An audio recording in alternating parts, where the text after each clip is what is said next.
Hello, I thought I would talk to you about how to get work. If you're a professional doing this and you've got your own company, you know exactly what you're doing, but this is for volunteers like me who don't want to go to lots of expense and put themselves out there in a really ultra professional manner because, as I've previously said, we're volunteers and we're not qualified, so it's very easy to have people misrepresent you as a fully qualified interpreter when you're not, and you shouldn't be pretending to be either. So I just moved here recently, so I don't know any of the groups at all. And I went on Google and searched for the groups, and then I carpet bombed them with emails to say, hello, this is who I am, this is what I did, and got nothing back. And then suddenly I got one back, and then that's the toehold that you need. You just need one person to ask you what it is you do. So, don't know if you know a lot about amateur groups, but they tend to be established for a long time, usually anything upwards of like 20 years these groups have been going, and they are run and supported by an older demographic. You don't get many amateur dramatics groups that are run by 20 and 30-year-olds unless they're at universities. So the older demographic, they are usually in or know people who are in more than one group in the area. So once you get your foot in the door in one of them, then they can then introduce you to a larger selection of groups who they can then recommend you, and then that group who hadn't come back to you previously will now be more interested and a bit more open into seeing what you do. So a couple of things. First of all, three things actually. First of all, I set up a Facebook group to put on photos of myself in action and the show flyers so that people could see what shows I've done. And it doesn't really get a lot of traction, but at least it's there if people want to go on and have a look. It basically says who I am and what I do and where I am and all that kind of thing. Secondly, I got some business cards printed. They're just cheap. They're just a bit of cardboard. Tells people what my name is and my telephone number, email address. And I take these to performances and leave them on the table next to where they sell the programs, because I'm mentioned in the program. So if somebody wants to take one of these, that's absolutely fine. And I also give them out, I deal them out like a Las Vegas croupier to all the staff and also all of the cast, because as I said, some of them are in more than one group, or they know people who run other groups and what have you. And you know, business cards are a bit old-fashioned, but they work. And even if the statistic of for every 100 you hand out, you only get 3 replies, well, that's 3 shows a year. So it's all right. So that's my business cards.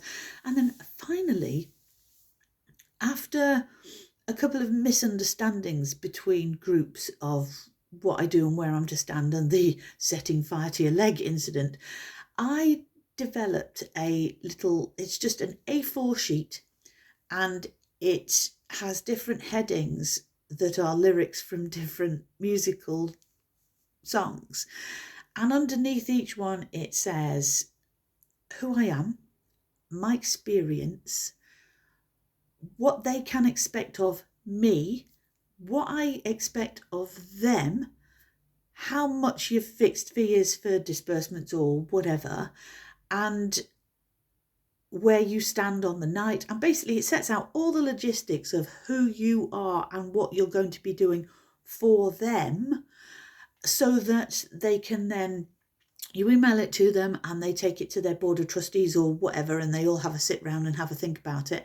But it gives them all the information that they need up front, so there's no conversation like I once had 2 weeks before a show where they changed 4 of the songs and didn't bother telling me, just expected me to, I don't know, osmose the information. And when I said to them, but you do know that I'm learning the entire show and everything? And they went, no, that's not what. So, yeah, if you're as upfront with people as you can be right at the beginning, it just cuts out a lot of misery for both of you later on. And then you don't come across as being difficult or a bit of a diva. They know what to expect, and you can kind of know what to expect from them as well. So it's show night tonight, and this time tomorrow that show will be behind me and I'm moving on to the next one. Luckily, somebody in this show knows somebody who's in a different and I will be doing Shrek next in July. Now, when I was at the theatre last night, I noticed quite a few posters for amateur groups doing shows at that theatre.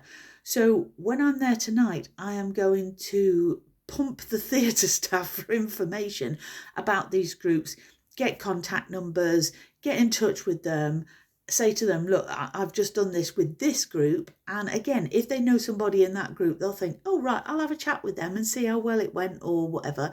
And it's just getting yourself out there and getting the information out there to groups who might never have thought about having a signed show and never thought about what it entails. So yeah, get yourself out there and don't be afraid to tout your talent, but don't oversell yourself either, and don't be so accommodating that you get so stressed that you can't cope. So if a group comes to me today and says, oh yeah, that was great what you did tonight, we're doing this show in June, you've got to think, well, it's April, May, June. I could do it in June. Okay, that's fine. Yeah, let's do that then. But if they come to you and say, we're doing the show in the middle of April, will you do it for me? No, I haven't got enough time. Depends on the show. If it's a full musical, no, I haven't got enough time. I've got a full-time job. I've got other things going on in my life. So be realistic with yourself about how much time it's actually going to take. When you first start, you don't know how much time it's going to take. I usually say 3 months for a full musical, because that gives me a lot of time to, if you're ill one week and you can't do any practice, it gives you a lot of time. It gives you a bit of a buffer. I've done a show that was sort of like monologues, 6 monologues, and the show was only about an hour and a half long, and I've done that in 2 days, and it killed me.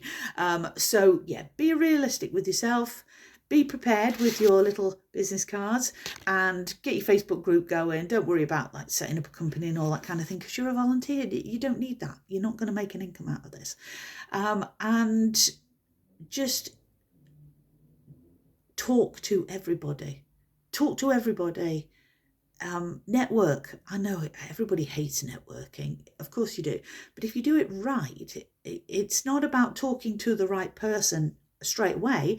It's about talking to a person who talks to a person who talks to the right person eventually. It's that kind of trickle down thing. So yeah, bombard people with your emails and have a flyer so that you can send that to them with the email so that they can read that and understand what it is you're offering. Get your business cards done, and they're about £5, something like that, for 250. So just get it done. And then network, and do all of those things, and you will never be stuck for a show. So there you go. Those are my tips for getting yourself out there and marketing yourself. So, show day. Speak to you later.